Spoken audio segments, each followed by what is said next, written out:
Welcome to my channel. ಇವತ್ತು ನಾನು ಗರಿಗರಿಯಾಗಿರುವಂಥ ದೋಸೆ ಮಾಡೋ ರೆಸಿಪಿಯನ್ನು ತೋರಿಸ್ಕೊಡ್ತಾ ಇದ್ದೇನೆ.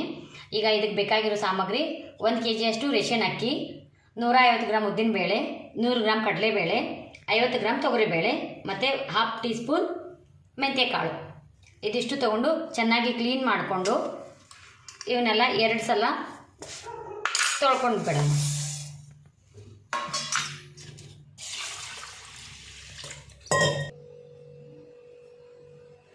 ಎರಡು ಸಲ ಕ್ಲೀನಾಗಿ ತೊಳ್ಕೊಂಡ್ಮೇಲೆ ಇವಷ್ಟು ಅಕ್ಕಿ ಎಲ್ಲ ಮುಳುಗುವಷ್ಟು ನೀರು ಹಾಕಿ ಇದನ್ನು 2 ಗಂಟೆ ನೆನೆಯಕ್ಕೆ ಬಿಡಬೇಕು.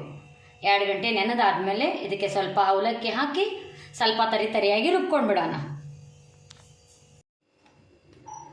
2 ಗಂಟೆ ನೆನೆಸಾದ್ಮೇಲೆ ಇದನ್ನು ಸ್ವಲ್ಪ ರವರವವಾಗಿ ರುಬ್ಕೋಬೇಕು, ಏಕದಮ್ ಸಣ್ಣಾಗಿ ರುಬ್ಕೋದಿಲ್ಲ. ಮತ್ತು ಒಂದು ಅರ್ಧ ಚಮಚಿ ಜೀರಿಗೆಯನ್ನು ಹಾಕಿ ಕಲಿಸಿಡಬೇಕು.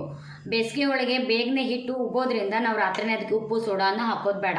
ಬೆಳಗ್ಗೆ ಮಾಡಬೇಕಾದ್ರೆ ಚೂರು ಉಪ್ಪು ಅಥವಾ ಸೋಡಾ ಉಪ್ಪು ಮತ್ತು ಸ್ವಲ್ಪ ಸೋಡಾವನ್ನು ಹಾಕಬೇಕು. ಮಳೆಗಾಲ ಮತ್ತು ಚಳಿಗಾಲದಾಗೆ ಹಿಟ್ಟು ಬೇಗನೆ ಉಬ್ಬೋದಿಲ್ಲ, ಅದಕ್ಕೆ ಏನು ಮಾಡಬೇಕು, ನಾವು ರಾತ್ರಿನೇ ಉಪ್ಪು ಮತ್ತು ಚೂರು ಸೋಡಾ ಹಾಕಿ ರುಬ್ಬಿಟ್ಕೊಂಡು ಬಿಡಬೇಕು ಹಿಟ್ಟು. ನಾವು ದೋಸೆ ಅಥವಾ ಇಡ್ಲಿ ಏನೇ ಮಾಡೋದಿರಲಿ ಮಾಡೋಕ್ಕಿಂತ 6 ಗಂಟೆ ಮೊದಲೇ ಹಿಟ್ಟು ರುಬ್ಬಿಟ್ಕೊಂಡು ಬಿಡಬೇಕು. ಈಗ ಹಿಟ್ಟು ಚೆನ್ನಾಗಿ ಉಬ್ಬಿದೆ. ಇದಕ್ಕೆ ಸ್ವಲ್ಪ ಸಕ್ಕರೆ ಸ್ವಲ್ಪ ಉಪ್ಪು ಸೇರಿಸ್ಕೊಂಡು ಚೆನ್ನಾಗಿ ತಿರುಗಾಡ್ಕೊಳ್ಳಿ. ಆಮೇಲೆ ತೆಮಿ ಚೆನ್ನಾಗಿ ಕಾದ್ಮೇಲೆ ಅದಕ್ಕೆ ಸ್ವಲ್ಪ ನೀರು ಹಚ್ಕೊಂಡು ದೋಸೆಯನ್ನು ನಿಮಗೆ ತೆಳ್ಳಗೆ ಬೇಕಾದರೆ ಸ್ವಲ್ಪ ಹಿಟ್ಟಿನಿಂದ, ದಪ್ಪ ಬೇಕಾದ್ರೆ ಸ್ವಲ್ಪ ಜಾಸ್ತಿ ಹಿಟ್ಟು ಹಾಕ್ಕೊಂಡು ಚೆನ್ನಾಗಿ ತೊಳ್ಕೊಳ್ಳಿ.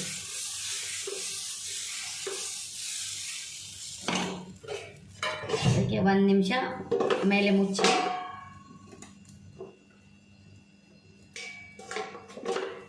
1 ನಿಮಿಷ ಆದಮೇಲೆ ತೆಗೆದು ಅದಕ್ಕೆ ಸ್ವಲ್ಪ ಎಣ್ಣೆಯನ್ನು ಹಾಕ್ಕೊಳ್ಳಿ.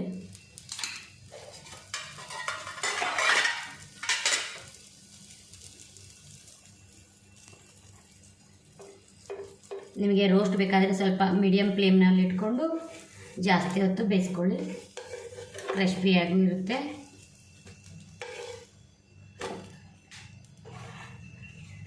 ಈಗ ಕ್ರಿಸ್ಪಿಯಾದ ದೋಸೆ ತಿನ್ನಲು ಸಿದ್ಧ.